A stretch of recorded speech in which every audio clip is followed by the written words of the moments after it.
조선 왕조 500년의 긴 세월 동안 수많은 왕자들이 왕가의 품에서 태어나고 또 조용히 역사 속으로 사라져갔습니다. 그 장대한 흐름 속에서 세종대왕의 넷째 아들 임영대군 이구는 유독 특별한 이름으로 남았습니다. 그는 칼을 들면 누구보다 날렵했고 생활은 왕자답지 않게 검소했으며 형제들 가운데 가장 오래 살아 조선 왕실의 흥망을 묵묵히 지켜본 인물이었습니다. 하지만 그의 삶이 왕족의 영광만으로 빛났던 것은 아닙니다. 때로는 인간적인 약점이 드러나고 때로는 실수가 그림자처럼 따라붙었으며 그럼에도 그는 왕실의 일원으로서 자신이 지켜야 한다고 믿은 바를 끝까지 붙들었습니다. 화려함과 그늘 명예와 번민이 함께 얽힌 한 왕자의 삶. 지금부터 우리는 역사의 주무대에서는 조용했지만 결코 가볍지 않았던 그의 발자취를 따라가려 합니다. 세종의 아들이기 전에 한 인간으로서의 임영대군 이구. 그의 생애가 남긴 울림 속으로 잠시 귀를 기울여 보겠습니다. 서기 1420년 조선 왕조가 건국된 지 불과 28년이 지난 시점이었습니다. 태종의 셋째 아들이자 왕세자였던 충녕대군, 훗날의 세종대왕은 이미 세 아들을 두고 있었습니다. 1420년 1월 29일 한성부 경복궁에서 네 번째 아들이 태어났습니다. 이름은 구자는 중문이었습니다. 어린 이구는 3명의 형과 함께 궁궐에서 자라났습니다. 1422년 4월 할아버지 태종이 승하했을 때 그는 겨우 2살이었습니다. 아버지 충녕대군이 왕위에 올라 세종이 되었고 어린 왕자들의 삶도 새로운 국면을 맞이했습니다. 1428년 7월 28일 8살의 이구는 임영대군에 봉해졌습니다. 임영이라는 봉호는 강원도 강릉의 별칭에서 따온 것으로 동해를 바라보는 아름다운 고장을 상징했습니다. 이로써 그는 공식적으로 왕자의 지위를 인정받았습니다. 세종 12년 1430년 5월에는 형인 수양대군, 안평대군과 함께 성균관에 입학했습니다. 당시 10살이었던 임영대군은 형제들과 함께 유학의 경전을 배우고 예의범절을 익혔습니다. 그러나 실록의 기록을 보면 임영대군은 학문을 그다지 좋아하지 않았던 것으로 보입니다. 이는 훗날 세종이 신하들에게 직접 언급한 내용이기도 합니다. 대신 임영대군은 무예에 뛰어난 재능을 보였습니다. 둘째 형인 수양대군과 함께 말타기와 활쓰기, 검술 등을 연마했습니다. 특히 승마 실력이 뛰어나 경회로에서 승마시범을 보이기도 했다는 기록이 남아있습니다. 무예를 중시했던 세종은 이러한 아들의 재능을 높이 평가했습니다. 임영대군의 성격은 꾸밈이 없고 검소했다고 전해집니다. 화려한 것을 추구하지 않고 소박한 생활을 했던 그는 이러한 점에서 아버지 세종에게 칭찬을 많이 들었습니다. 왕자로서 사치를 부리지 않는 모습은 당시 신하들에게도 좋은 인상을 주었을 것입니다. 세종 13년 1431년경 임영대군은 첫 혼인을 했습니다. 신부는 좌의정을 지낸 남지의 딸 의령남씨였습니다. 남씨 집안은 개국공신 남제의 후손으로 명문가였습니다. 그러나 이 혼인은 오래가지 못했습니다. 세종 15년 6월 14일 세종은 영의정 황희, 좌의정 맹사성, 우의정 최윤덕을 불러 심각한 문제를 의논했습니다. 임영대군의 부인 남씨에게 심각한 문제가 있다는 것이었습니다. 실록의 기록에 따르면 남씨는 나이가 12살이 넘었는데 아직 오줌을 싸고 눈빛이 바르지 못하며 혀가 심이 짧고 행동이 놀라고 미친 듯한 모습을 보였다고 합니다. 더 조사해본 결과 남씨는 원래부터 정신질환을 앓고 있었던 것으로 드러났습니다. 영의정 황희는 즉각 이혼을 강력히 주장했습니다. 당시 왕실의 혼인은 단순히 개인의 문제가 아니라 국가적 사안이었기 때문에 왕자비의 정신질환은 심각하게 받아들여졌습니다. 결국 세종 15년 윤 8월 임영대군은 남씨와 이혼하고 새로운 간택을 통해 최승령의 딸 전주 최씨와 재혼했습니다. 최승령은 복례를 지낸 인물로 사후에 우의정으로 추중되었습니다. 이 두 번째 혼인은 안정적으로 유지되었고 임영대군은 최씨와의 사이에서 5아들과 2딸을 얻었습니다. 그러나 임영대군의 사생활에는 심각한 문제가 있었습니다. 그는 여색을 밝히는 경향이 있었고 이는 여러 차례 물의를 일으켰습니다. 이러한 문제는 단순한 개인의 도덕성 문제를 넘어 왕실의 체면과 질서를 해치는 중대한 사안이었습니다. 세종 20년 1438년 4월 임영대군은 악공 이생의 딸인 기녀를 첩으로 들이고자 했습니다. 당시 임영대군은 18살의 젊은이였습니다. 이미 정식 부인 전주 최씨가 있었음에도 불구하고 그는 기녀를 첩으로 들이려 한 것입니다. 이 소식을 들은 대사원 허우가 강력히 반대하고 나섰습니다. 허우는 조정의 기강을 바로잡는 역할을 하는 사원부의 수장으로 왕족이라 할지라도 잘못된 행동에 대해서는 직언을 해야 할 책임이 있었습니다. 그는 세종 앞에서 첩을 들이는 것도 좋지 않은데 왜 하필 창기를 첩으로 들이려 하는가라며 강하게 비판했습니다. 당시 유교 사회에서 기녀는 천민 신분이었고 왕자가 이러한 신분의 여성을 첩으로 들이는 것은 왕실의 품격을 떨어뜨리는 일로 여겨졌습니다. 허우는 이명대군의 행동이 다른 왕족들에게도 나쁜 선례가 될 것을 우려했습니다. 그러나 세종의 반응은 의외였습니다. 그는 아들을 두둔하고 나섰습니다. 이명대군은 학문을 원래 좋아하지 않고 자손을 늘릴 필요도 있으며 왕가에서는 기첩을 많이 드리는 것이 관례 아니냐라고 설명하며 허락했습니다. 세종은 아들의 성향을 잘 알고 있었고 학문보다는 무예에 치중하는 이명대군에게 엄격한 도덕적 잣대를 들이대기보다는 현실적으로 접근한 것으로 보입니다. 허우는 물러서지 않았습니다. 그는 집요하게 창기를 쫓아내야 한다고 주장했습니다. 조정의 기강과 왕실의 채통을 위해서라도 이러한 일을 용인해서는 안 된다는 것이었습니다. 그러나 세종은 단호했습니다. 이미 허락해놓고 다시 내쫓을 수는 없다며 거절했습니다. 한 번 내린 결정을 번복하는 것은 왕의 권위를 실추시킬 수 있다는 판단이었을 것입니다. 이 사건은 일단락되는 듯 했습니다. 그러나 이명대군의 문제는 여기서 그치지 않았습니다. 세종 21년 1439년 5월 더욱 심각한 사건이 발생했습니다. 이명대군이 내자시의 여종 막비와 간통을 한 것입니다. 내자시는 궁중의 재정과 물품을 관리하는 관청으로 그곳의 여종은 엄연히 공적인 신분이었습니다. 왕자가 관청의 여종과 사통하는 것은 용납될 수 없는 행위였습니다. 더욱 충격적인 것은 그 다음에 벌어진 일이었습니다. 막비가 중궁 즉 어머니인 소원왕후의 시녀로 들어간 후에도 이명대군은 그곳까지 쫓아가서 다시 간통을 저질렀습니다. 이는 단순한 여성 문제를 넘어서 왕실의 내전 질서를 어지럽히는 중대한 범죄 행위였습니다. 어머니의 처소에서 시녀와 밀통하다니 이는 효도와 예의를 중시하는 유교 사회에서 도저히 용납될 수 없는 일이었습니다. 뿐만 아니라 이명대군은 인수부의 시녀 금질죄와도 간통했습니다.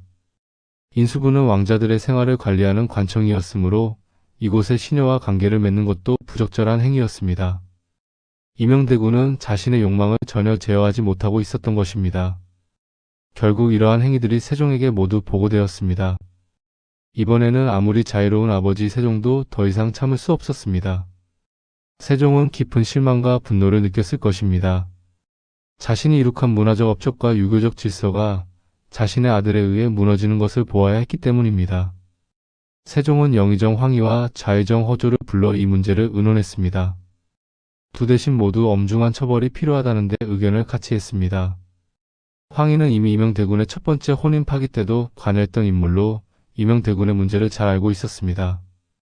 결국 세종은 이명대군의 직첩을 박탈하고 먼 지방에 안치하기로 결정했습니다. 직첩의 박탈은 대군으로서의 공식적 지위를 잃는 것을 의미했습니다. 이는 왕자에게 내릴 수 있는 가장 무거운 처벌 중 하나였습니다. 이명대군은 궁궐에서 쫓겨나 지방으로 유배를 가야 했습니다. 이러한 처벌은 이명대군에게 큰 충격이었을 것입니다. 왕자로 태어나 누렸던 모든 특권을 하루아침에 잃고 아버지와 어머니의 실망스러운 눈길을 견디며 궁궐을 떠나야 했습니다. 형제들과 신하들 앞에서 창피를 당한 것도 큰 고통이었을 것입니다. 그러나 놀랍게도 이명대군은 이 고난을 통해 교훈을 얻지 못했습니다.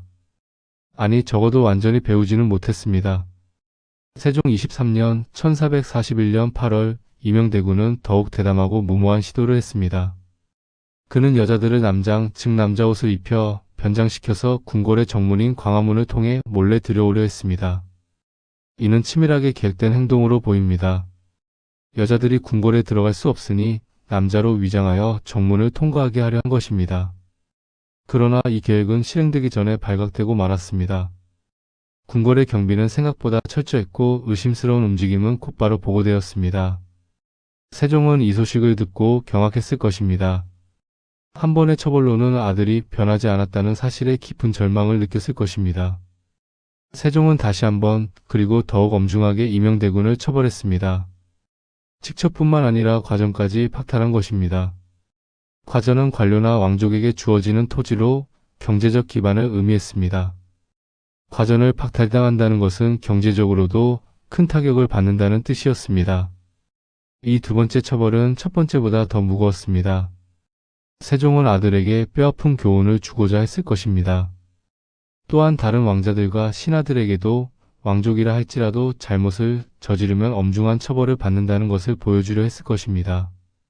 이러한 일련의 사건들은 젊은 임영대군의 자제력 부족과 충동적인 성향을 여실히 보여줍니다.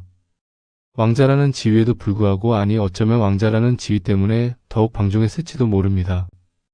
특별한 처벌을 받지 않으리라는 믿음 혹은 왕자로서의 특권의식이 그를 더욱 대담하게 만들었을 수 있습니다. 또한 이 사건들은 세종이 왕이자 아버지로서 겪어야 했던 딜레마를 보여줍니다. 아들에 대한 사랑과 왕으로서의 공정함 사이에서 세종은 고뇌했을 것입니다. 처음에는 아들을 감싸려 했지만 결국 엄중한 처벌을 내릴 수밖에 없었습니다. 이는 세종에게도 큰 고통이었을 것입니다. 다행히 임영대군은 나이가 들면서 점차 이러한 행동을 자제하게 됩니다.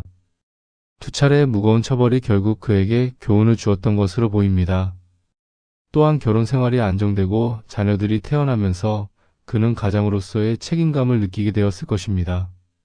30살을 넘기면서 그는 점차 성숙해졌고 더 이상 이러한 무리를 일으키지 않았습니다. 임영대군의 삶에는 어두운 면만 있었던 것은 아닙니다. 그는 무예에 뛰어났을 뿐만 아니라 군사 무기 제작에도 재능을 보였습니다. 세종은 국방을 중시했고 특히 화약 무기의 개발에 많은 노력을 기울였습니다. 임영대군과 그의 동생 금성대군은 아버지의 명을 받아 총통 제작을 담당하게 되었습니다. 두 왕자는 군기감에서 일하며 다양한 종류의 총통과 화차를 제작했습니다. 총통은 조선시대의 대표적인 화약 무기로 화약을 이용해 화살이나 탄환을 발사하는 일종의 초기 대포였습니다.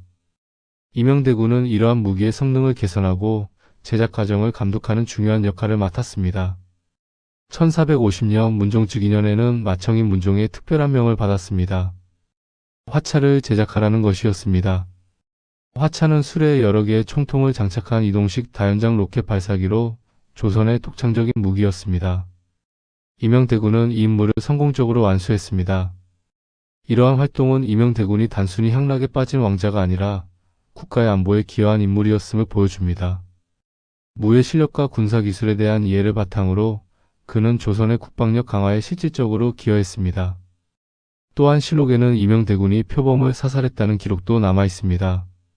세조 8년 1462년 1월 24일의 기록에 따르면 백악산에 나타난 표범을 추적하고 잡은 공로로 임영대군 등에게 상이 내려졌습니다. 이는 그의 뛰어난 무예 실력을 다시 한번 증명하는 일화입니다. 임영대군의 삶은 형제들의 운명과 때려야 뗄 수 없이 연결되어 있었습니다. 1450년 2월 17일 아버지 세종이 승하했습니다. 임영대군은 30살이었고 마청 문종이 왕위에 올랐습니다. 그러나 문종의 재위는 불과 2년 남짓에 불과했습니다. 1452년 5월 14일 문종이 39세의 나이로 승하하고 12살의 어린 조카 단종이 왕위에 올랐습니다. 어린 왕을 둘러싸고 권력 다툼이 시작되었습니다. 셋째 형 안평대군은 학문과 예술에 뛰어난 인물로 많은 신하들의 지지를 받고 있었습니다. 반면 둘째 형 수양대군은 무예와 정치력이 뛰어났고 권력에 대한 야심이 있었습니다. 1453년 10월 10일 개우정난이 일어났습니다. 수양대군이 정변을 일으켜 안평대군과 그를 지지하는 신하들을 제거한 것입니다. 이 정변은 조선 왕조의 역사를 바꾼 중요한 사건이었습니다. 임영대군은 이 정변에서 수양대군의 편에 섰습니다. 그는 둘째 형의 권력 장악을 적극적으로 지지했습니다. 셋째 형 안평대군은 결국 유배되었다가 사사되었고 어린 단종은 1455년 수양대군에게 왕위를 물려주어야 했습니다. 수양대군은 세조로 즉위했습니다. 이러한 선택이 임영대군에게 어떤 의미였을까요? 형제간의 의리를 저버린 것일까요? 아니면 현실적인 판단이었을까요? 아마도 임영대군은 수양대군의 강력한 의지와 능력을 보고 그가 왕위에 오르는 것이 불가피하다고 판단했을 것입니다. 또한 안평대군보다 수양대군과 더 가까운 관계였을 가능성도 있습니다. 두 사람 모두 무예를 중시했고 성향이 비슷했기 때문입니다. 세조가 왕위에 오른 후 임영대군은 형의 든든한 지지자로 남았습니다. 그는 세조가 죽을 때까지, 그러니까 1468년까지 형을 보좌했습니다. 세조의 재위기간은 파란만장했습니다. 1456년에는 사육신 사건이 일어났고 어린 조카 단종은 결국 1457년 강원도 영월에서 죽음을 맞이했습니다. 1457년에는 동생 금성대군도 세상을 떠났습니다. 세조의 권력은 많은 희생 위에 세워진 것이었습니다. 임영대군은 이러한 격동의 시기를 묵묵히 견뎌냈습니다. 그는 정치적 야심을 드러내지 않고 형의 통치를 지지하는 역할에 충실했습니다. 이러한 처신은 그가 위험한 시대를 무사히 통과하는 데 도움이 되었을 것입니다. 1468년 9월 8일 세조가 승하했습니다. 임영대군은 형의 죽음을 지켜보았고 조카 예종이 왕위에 올랐습니다.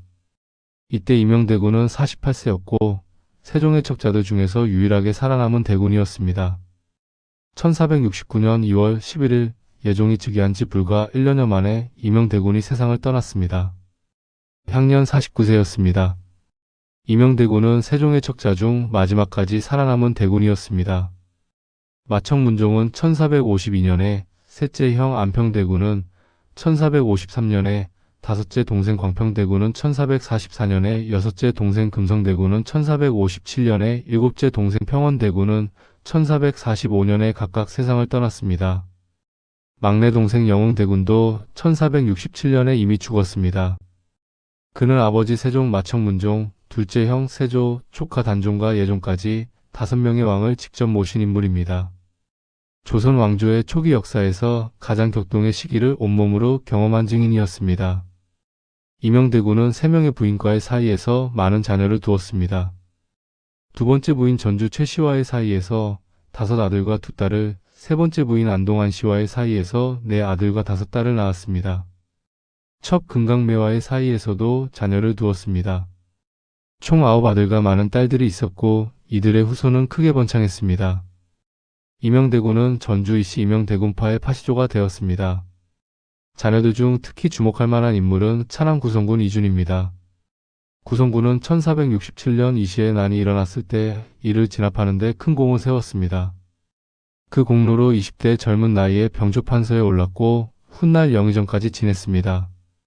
임영대군의 아들 중 가장 출세한 인물이었습니다. 장녀 중모연주는 거창부원군 신승선과 혼인하여 3 아들과 4 딸을 낳았습니다. 이 중 막내딸이 훗날 연산군의 왕비가 된 패비 신씨입니다. 그리고 장남 신수군의 딸이 중종의 첫 왕비였던 단경왕후입니다. 이는 매우 흥미로운 혈연 관계를 만들어냅니다. 연산군과 패비 신씨는 혈연상으로 세종을 공통조상으로 한 칠촌 고모와 조카 사이였고 중종과 단경왕후는 팔촌 남매 사이였던 것입니다. 당시에는 이러한 근친혼이 왕실에서 허용되었지만 오늘날의 관점에서 보면 놀라운 일입니다. 임영대군의 후손들은 조선시대 내내 번창했습니다. 그의 증손자 중에는 조선 중기의 유명한 화가투성령 이함이 있습니다. 구대손 중에는 1728년 이인자의 난을 일으킨 이인자도 있어 임영대군의 혈통이 조선 역사에 다양한 방식으로 영향을 미쳤음을 알 수 있습니다. 임영대군 이군은 완벽한 인물이 아니었습니다. 젊은 시절의 방종과 여생 문제는 그의 인간적 약점을 보여줍니다. 아버지 세종에게 여러 차례 실망을 안겨주었고 직첩을 박탈당하는 치욕을 겪기도 했습니다. 그러나 그는 성장했습니다. 나이가 들면서 자제력을 갖추게 되었고 왕자로서의 책임을 다하려 노력했습니다. 무기 제작에 참여하여 국가에 기여했고 형제들 간의 권력 투쟁 속에서도 살아남아 왕실을 지켰습니다. 그의 검소한 생활 방식은 많은 이들에게 칭찬받았습니다. 왕자라는 지위에 안주하지 않고 소박하게 살려고 노력한 모습은 그의 긍정적인 면모를 보여줍니다. 무엇보다 그는 격동의 시대를 견뎌낸 생존자였습니다. 형제들이 하나둘 세상을 떠나는 것을 지켜보면서도 자신의 자리를 지키고 후손들을 남겼습니다. 그의 자녀들과 후손들은 조선 시대 내내 번창하여 그의 혈통을 이어갔습니다. 오늘날 우리는 임영대군을 어떻게 기억해야 할까요? 완벽한 영웅도 악당도 아닌 그저 인간으로서 기억해야 할 것입니다. 장점과 단점을 모두 지녔던 자신의 시대를 살아낸 한 사람의 왕자로서 말입니다. 경기도 의왕시 모락산에 있는 그의 묘는 오늘도 조용히 그곳에 있습니다. 백운호수의 잔잔한 물결 너머로 500년 전 조선의 왕자가 잠들어 있는 곳입니다. 그는 세종의 아들로 태어나 문종과 세조의 동생으로 살았으며 단종과 예종의 숙부로서 생을 마감했습니다. 그의 삶은 조선 왕조 초기의 축소판이었습니다. 문화의 전성기와 권력의 암투, 그리고 그 속에서 살아남기 위한 한 인간의 몸부림. 임영대군 이구의 이야기는 그렇게 역사 속으로 사라져갔지만 그의 후손들은 오늘날까지 이어지고 있습니다. 역사는 때로 아이러니합니다. 왕위에 오르지 못한 왕자의 후손들이 왕의 후손들보다 더 번창하기도 하고 권력의 중심에서 멀어진 가문이 오히려 더 오래 지속되기도 합니다. 임영대군은 왕이 되지 못했지만 그의 혈통은 조선 왕조 500년을 관통하며 살아남았고 대한민국 시대까지 이어지고 있습니다. 그가 젊은 시절 저질렀던 실수들, 개우정난에서 보여준 현실적 선택, 무기 제작자로서의 기여, 그리고 검소한 생활 태도. 이 모든 것이 모여 한 인간의 초상화를 그립니다. 완벽하지 않았기에 더욱 인간적이고 결점이 있었기에 더욱 진실한 모습입니다. 임영대군 이구. 그는 1420년에 태어나 1469년에 세상을 떠난 49년의 생을 산 조선의 왕자였습니다. 세종의 네 번째 아들이자 문종과 세조의 동생이며 단종과 예종의 숙부였던 그의 이야기는 오늘날까지 우리에게 한 시대의 생생한 기록으로 남아 있습니다. 이것이 바로 임영대군 이구의 이야기입니다. 조선의 왕자로 태어나 인간으로 살다가 역사의 한 페이지로 남은 한 사람의 생애. 그의 이야기를 통해 우리는 조선 초기의 역사를 엿볼 수 있고 왕실의 삶을 이해할 수 있으며 무엇보다 시대를 초월한 인간의 모습을 발견할 수 있습니다.